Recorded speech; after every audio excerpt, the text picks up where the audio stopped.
Welcome to Gold Derby's Q&A panel on the making of Colin from Accounts. I am delighted to introduce the series co-creators, executive producers, writers and stars, Patrick Brammall and Harriet Dyer. Welcome, guys. Thank you. Thank you It's very good much. to be here. Like what you've done with the place. Yeah, it's pretty nice, isn't it? First of all, before we talk about anything else, the show just scored its first major US accolade, sweeping the comedy categories at the Gotham TV Awards for comedy series, breakthrough comedy series, and Harriet won comedy performance. So that's better than a kick in the face. This guy. I did. And I got kicked in the face. Yeah. Yeah. Amazing. No, I she didn't. did. No, she didn't. But I tell you, those Gotham TV, she won the very first Gotham TV award. But very first two, that was the two first awards of the night. And Yeah. So no one could show me how heavy they are when you pass them. They're very heavy and pointy. And Almost didn't make it in the carry-on luggage coming back yesterday. Truly, they're weapony. But they are weapony. They're weapony. No, that was amazing. I just we didn't expect it, honestly. We really didn't. I always with the show, same with like the Australian awards it's been up for. I hope for the show to win because the show is the sum of all its parts. As in terms of the individual award, I'm like, well, that is just insane and a bonus. But I always am just hopeful that the show could get recognized, and being nominated is totally that enough. So when anything comes through, we're like, wow, that's amazing. Yeah. No, we're chuffed. And also it just meant that it was making waves in America, which is so cool because like it came out November 22 in Australia. Oh, in Australia, yeah, that's right. Yeah. So It's been a while. we're now over 18 months since it got released in Australia. We just launched season 2 in Australia. Yeah. And I think the first 3 episodes have come out, and we're talking about season 1 here, which we're happy to do. It's just crazy to be kind of bouncing between the two after so long. We've done it for a few years now. But no, I think we just talk about Colin and we just mush all 16 eps together. It's all just Colin. Yeah. It's all about Colin. And I keep telling people, no, it's not about some old guy in an accounting firm. Okay, so let's just put that aside. So thinks Pat is that old guy. Yeah. It's about well, I don't want to spoil it. Well, you know what? There's going to be spoilers. If you haven't seen the show, go and watch it. Come back and watch this panel. It's about a cute little dog, and you know, I love it how, as I like to joke when I write about the show, this is a tale as old as time. It's about 2 people who never met. One of them flashes their nipple, the other one hits a dog, and then they end up falling in love. I mean, you can't find what a beautiful story. And where did you come up with that idea? I can't remember. I mean, I've always been a little bit entranced with the idea that people walk into posts or run up the back of a car or something because they've seen another person that they find attractive. I just feel like that is a story that happens more than we know, because no one's proud if they come home with a ding on their car and say there was a hot guy on a bike. Do you know what I mean? So, or a hot girl. Yeah. More likely a hot girl. But whatever you're into. It's one of those ones that happens a bit, or it's like a lot of near misses in life. Like it's unexpected loss leading to unexpected injury. Yes. And I liked that these 2 people would have nothing else between them apart from that initial moment where she decided there was enough something between them to flash her nipple, because she's had tequila, I should say, and she's not the kind of girl to do that. So it helps. But I like the idea that when the dust settles, she still did that. That's right. Yeah. She still saw that. Yeah. And now they have to deal with something that's really not about chemistry. If the timing had been 5 seconds either way, she never would have paid for the consequence. Like if the dog had moved across the road or he hasn't quite or the delivery guy closed the fence properly. Yeah, like then she wouldn't, because what we're just dealing with for the next, so far, 16 episodes is the rippling out effects of that one moment that should never have had those huge consequences. Yeah.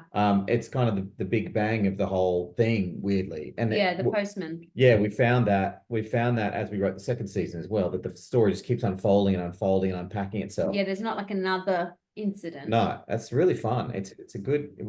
Turns out we enjoyed the idea of that meet cute. Turns out it was actually pretty clever as well. It was hard to execute though. It was. Because we took a whole day for that section where she flashes and he hits. Like we just made sure we had time, because what was super important to me was that Ashley didn't seem kind of nuts or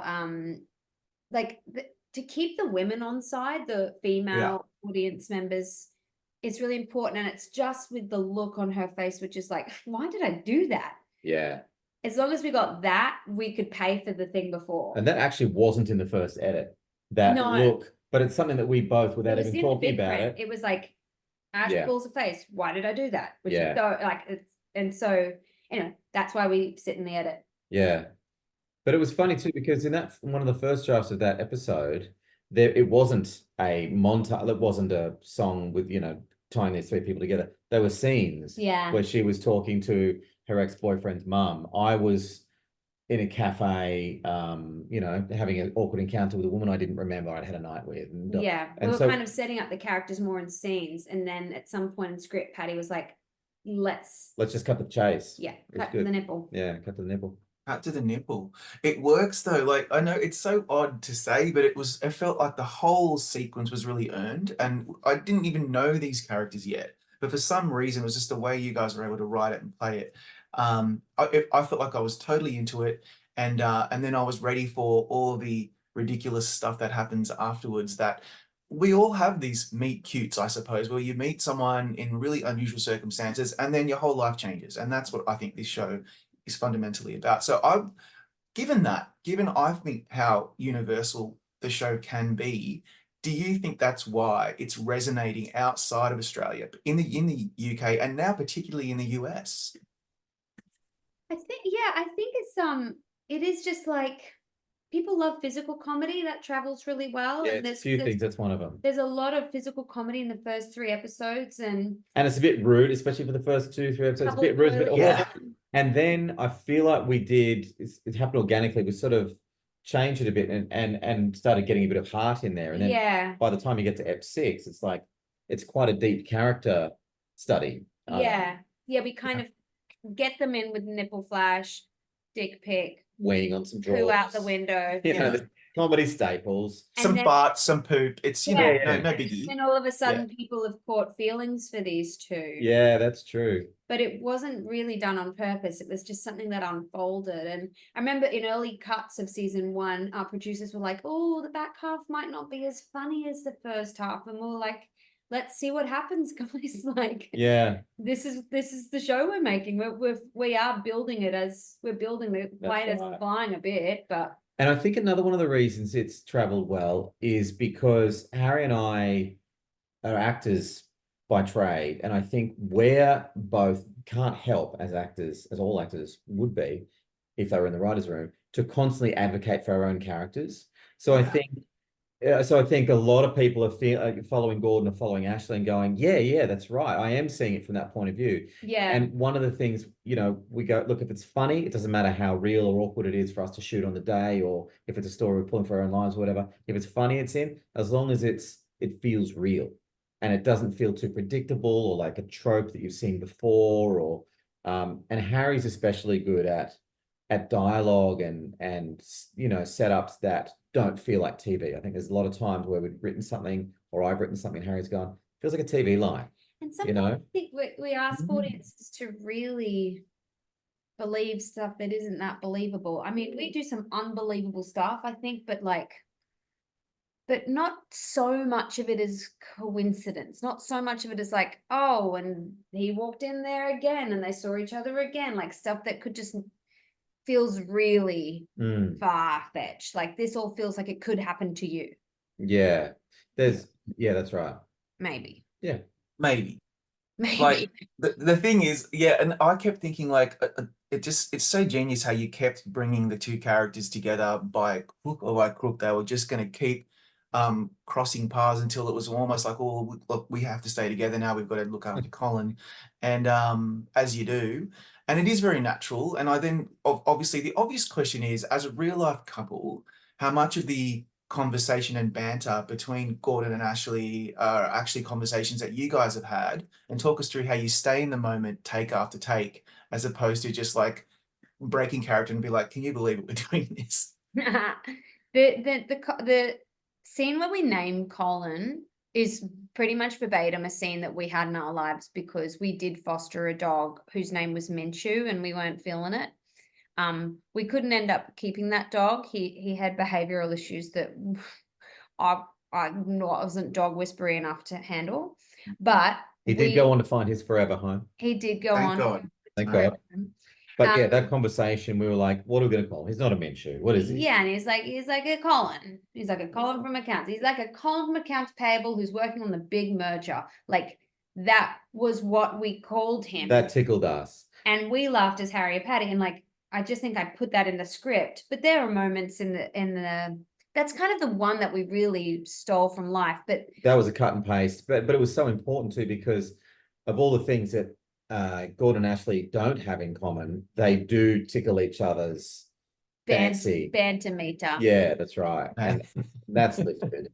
Yeah, we definitely that's like the one thing that I think we steal from in terms of us, Patty and Harry, is like banter and play. I think one of the things that's become clear, people's response to the show is that they do feel like they're getting a peek behind the curtain at us. Yeah. And I actually, and yes, the way we talk, our rhythms, that sort of stuff, that's a very real sort of version of us. And also some friends go, especially friends in Australia go, oh, I just felt like I got to hang out with you guys. Yeah. But I think that's also high praise for, I take it as a huge compliment for the show because it feels natural. But really the content is entirely really fictional. And our conversations are largely like, when are we going to potty train our daughter? Yeah. Yeah, I get it. But it is natural. It feels very natural. It feels like a lot of couples and how they talk to each other. And these two characters obviously don't have the history, and I hate the use of the word chemistry, but it's definitely there. And obviously it would be you're both married. I know my wife and I mainly talk about what's for dinner tonight.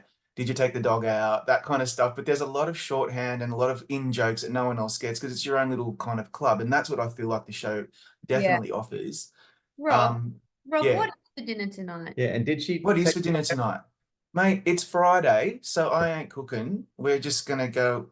We're probably going to get Mexican. Anyway, that's another story. Okay. Just so you're aware. But here's the thing. There are moments in this show that are so audacious. Like I was even like, I can't believe they did this. And laugh out loud funny.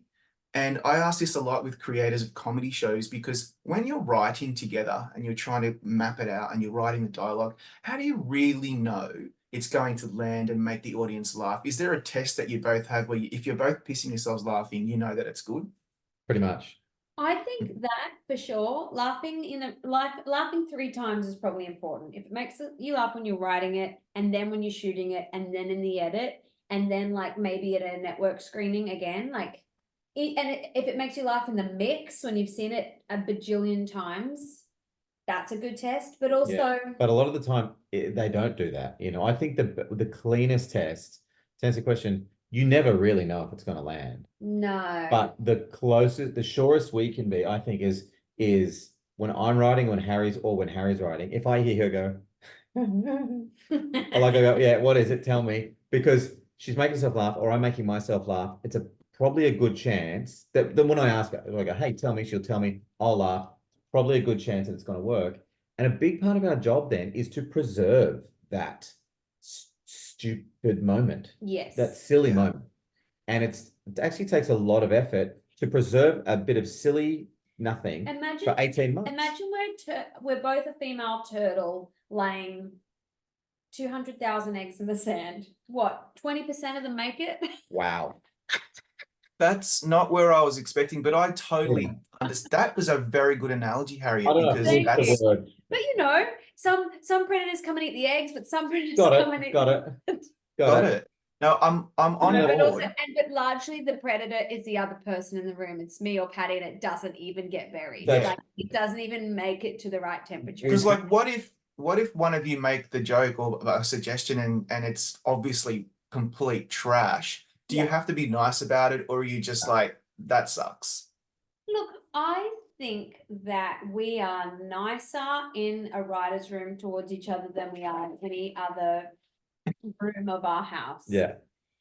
because I can be a little gruff about No. stuff. No. And Don't. you can be a little heavy-handed sometimes with feedback No. about my personality. I can't imagine it.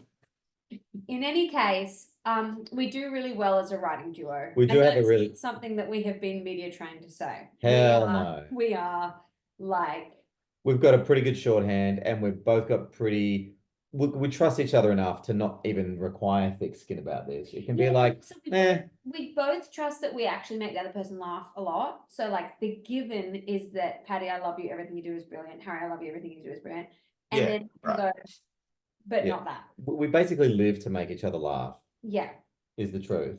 Yeah. So It's one big flirt. We're just flirting. That's healthy. And we're It's just so trying to healthy. flirt with each other and get each other into bed. yeah, And everyone just has to watch eight episodes of TV, and that's that's foreplay. No, I'm kidding. Okay. That's I've gone too far with it.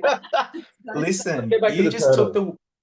the words out of my mouth. This is, I think it's PG-13, but I don't really care anymore. Like, it's so true. Married couples, any kind of couple that have been together for a while, it's all about how much can I make that person laugh. Yeah.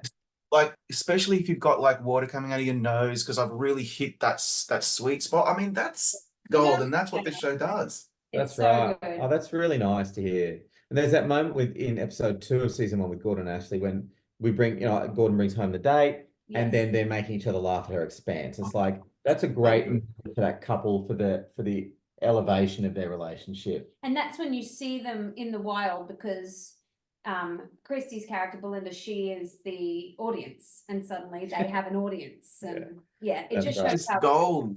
it It's shows how perfect. connected they are. And then she takes the bottle. She So takes the good. bottle and leaves, and I'm just like, yes, that's exactly what I would have done. I'll just be like, I'll leave you two alone. I'm taking this alcohol and I'm going. Let's talk about some other highlights. This show just brought me so much joy. It's so funny. Like obviously the nipple flash, but then I love it how Brett later talks about the public tit in the bar, and that I found quite funny. There's fart jokes, there's poop jokes, there's the accidental knob pick in the bathtub, there's the bedside table incident, and the requests for the husband stitch in a maternity ward. That got me really hard because it just kept coming at me. It's like, and then I think that was like the third or the fourth time I'm like, oh my God, this is so funny. So when you're doing stuff like, what's the feedback you're getting from people? First of all, do people always bring up the same silly, funny things, or are you surprised by what people are bringing up with you? I'm always surprised. Well, I am and I'm not, but how people a lot of people bring up how much they loved Gordon standing up for Ashley at the end of ep 6 when he stands up and he gives it to her mum and her mum's boyfriend, because I know him so well and I know that he would do that for me. It's hard for me to see how clearly that affected how that was a big moment. I don't know why, but people were always very moved by that, and I was really glad because we weren't sure if it was all landing, but like it was so enough. And I'm glad that people bring up that, because that means we got them. That means they're really rooting for Gordon and Ashley, and they can see his goodness, because we want them to both seem flawed, but we want them to seem good enough for each other in a way. Yeah, and real and weak, like, because it's not too much. It's not a heroic stand. No, he kind He of doesn't go, hey. Yeah, it's he's like he just kind of says what he can say and kind of leaves. And it kind of goes, it's a veteran people pleaser. I find this really uncomfortable. Like it is a really good moment. That's probably my favorite moment, when people enjoy seeing him kind of fight for her, and how she never saw it. That's right. And he never said, you should have seen what I did in there. And we actually did have a bit where, because we wrote into the script and we're writing in the script, that she did witness it. Yeah. She's outside and she sort of sees it through the window. And because we were shooting that scene, it was meant to be night, but it was the daytime, we had to like hang blacks. Yeah. And it just looked. And so she was right up kind of close to the window, and it just looked ridiculous. It looked like The Bold and the Beautiful all of a sudden. Like suddenly like that, like look at the thing. And so we cut it out of the edit entirely. And it works much better that she never witnessed that. It just looked, quite literally, the shot wasn't the quality of the rest of the show. Yeah. But then similarly, in And then episode yeah, 7, we that felt it better that she never knew he did that. yeah. But similarly in episode 7, we had feedback, like a lot of people got angry at Gordon Ashley because suddenly he was tense and being slightly bearing, trying to make it being a good host. And And she was kind of mean to him, kind yeah, of threw him under the bus with her friends. A lot of people got angry at it. And I was like, like people still enjoyed it, but some people got so angry about it that I was like, oh, people are really engaged with these characters. yes. People are really. And actually that episode, one of our editors told us has the lowest rating of like Yeah. thumbs up, thumbs It down. does. It And does. I think that's so funny because it was polarizing. Like she was acting like Ashley wasn't acting like a nice person, and he was acting so neurotic, and they just weren't taking care of each other. But that's what we wanted. We like my friend Kate messaged me and she goes, oh, I'm really mad at Ashley. I just need to say I'm really mad.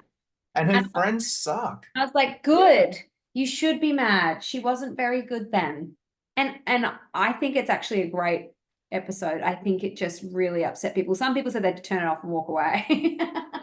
Yeah, I wasn't thrilled. I wasn't very happy at the end of that episode with the two of them. But then I realized, that's actually really common. It happens a lot with newer couples where stuff goes pear-shaped.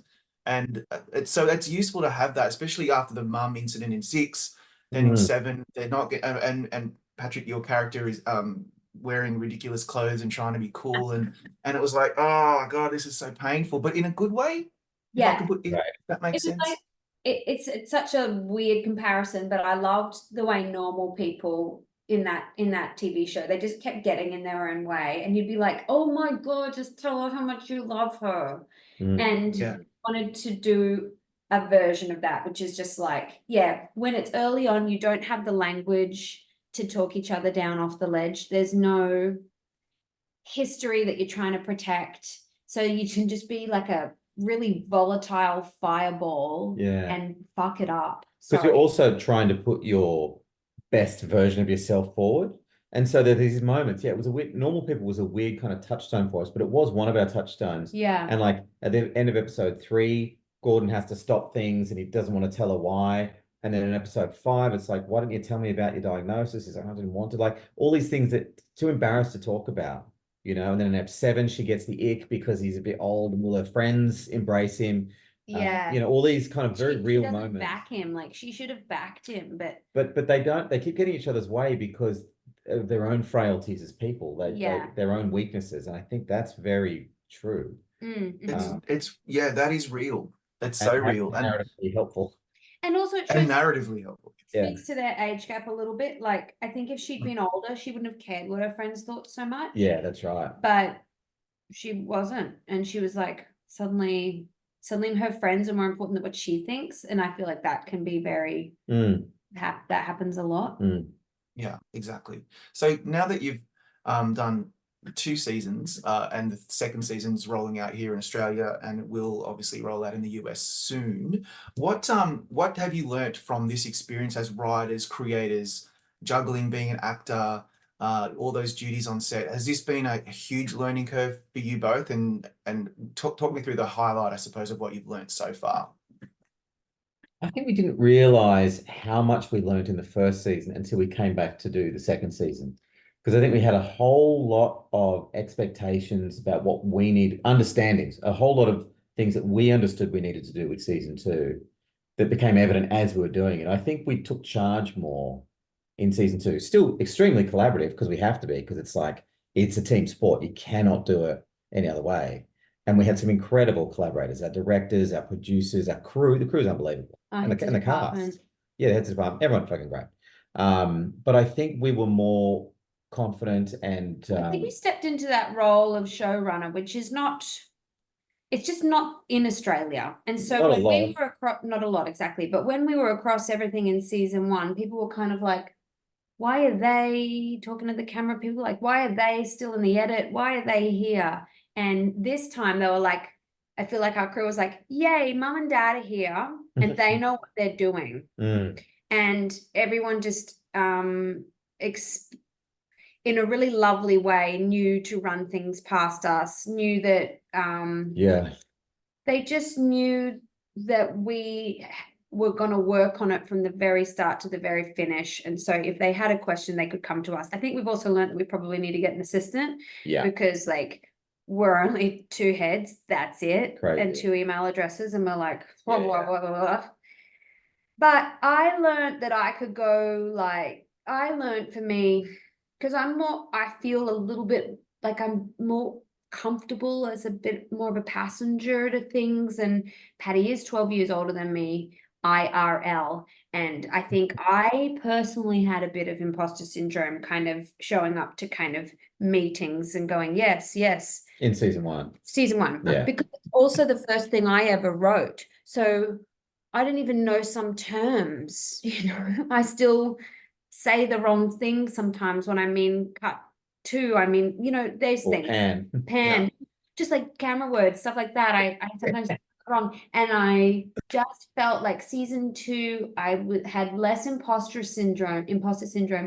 And because of that, I had more grace. I could say what I wanted without freaking out. I think in season 1, I'd get a bit twitchy, like, this is what I meant.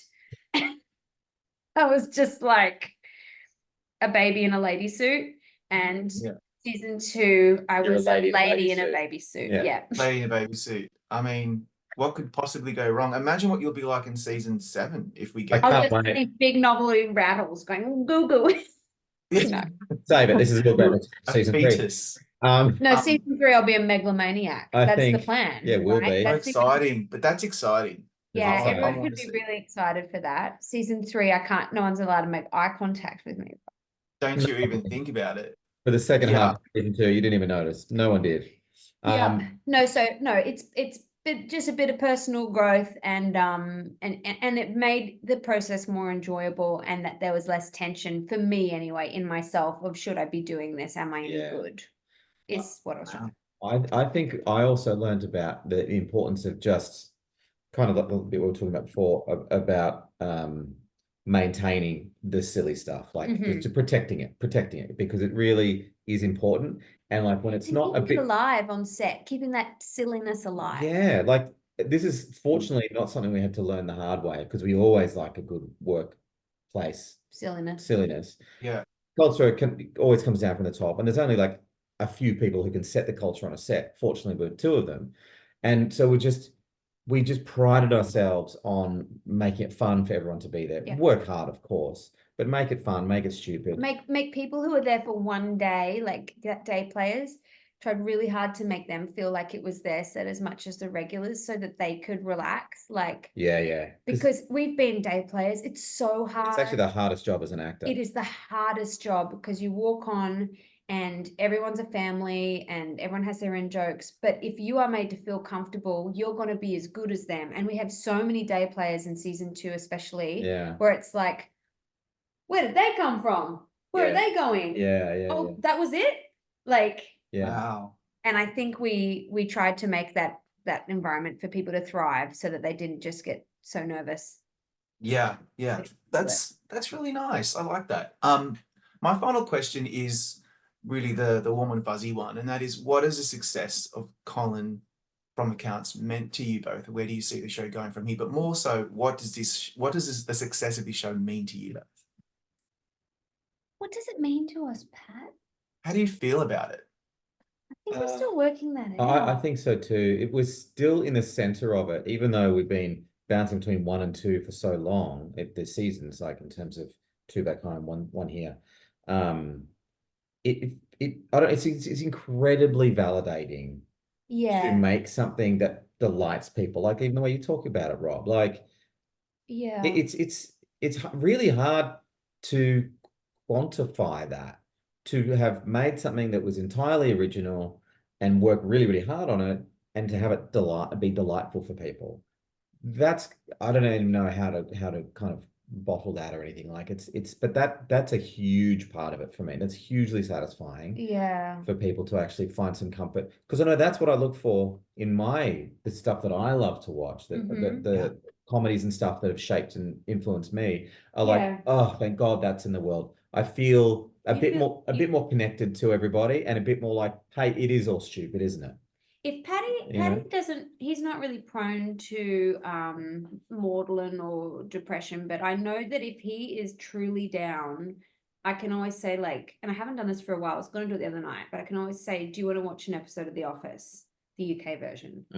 And like, that will always make him feel, just like you said, like the world is silly. Nothing is that important. We're all gonna die. It's all all chaos and it's cause and effect and there's no real justice. But hey, we're all in the same boat. It's okay. It's okay. We're all a bit broken. I think what it means to me is like my favorite thing ever is that we met a woman in Sydney who said her husband fell off a ladder and broke his leg just before Christmas, and he had to spend Christmas in hospital, which is not the good part of the story. Funny though. It's All right, guys, come on. He said that he found Colin from accounts, and he was on like his third watch and he was still laughing. And she just knew that if she had to like leave him in his room, he could watch that. Like stuff like that means so much to me. And also I think it's the first thing that I'm truly proud of. Like I've been doing stuff and I'd be like, oh, I mean, watch it if you want. It's on this channel at this time. Oh, watch it if you want. It's on that streamer. And this time I'm like, do you want links? I'll send you links. It's on this platform, or it's on that. And like, I genuinely want to show my bones that I dug up from the ground. Like go, I'm proud of them. Yeah.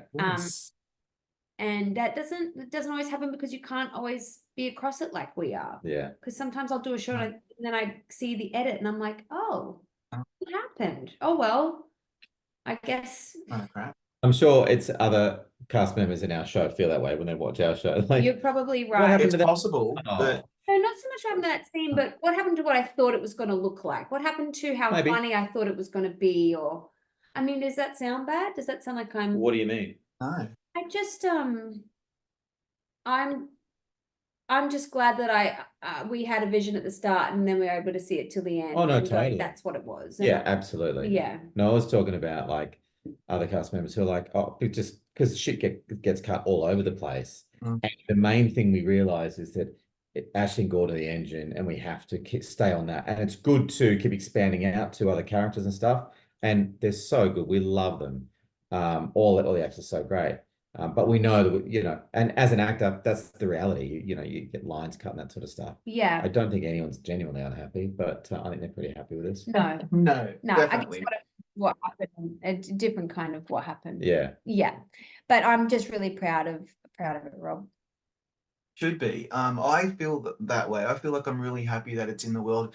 The season 2's come across my Foxtel, whatever the screen. I'm like, I can't watch this yet. I want to save a few episodes. I want to have my cup of tea. I don't want to be disturbed. I want to watch it. And that means it's good. That means I care about it. And I think I'm not the only one, guys. Well, if you wait 1 more week, there'll be 2 more out, and you can do 1 to 5. That's a good binge. Yeah, that's a pretty good chunk. That's a pretty good chunk. I might do that.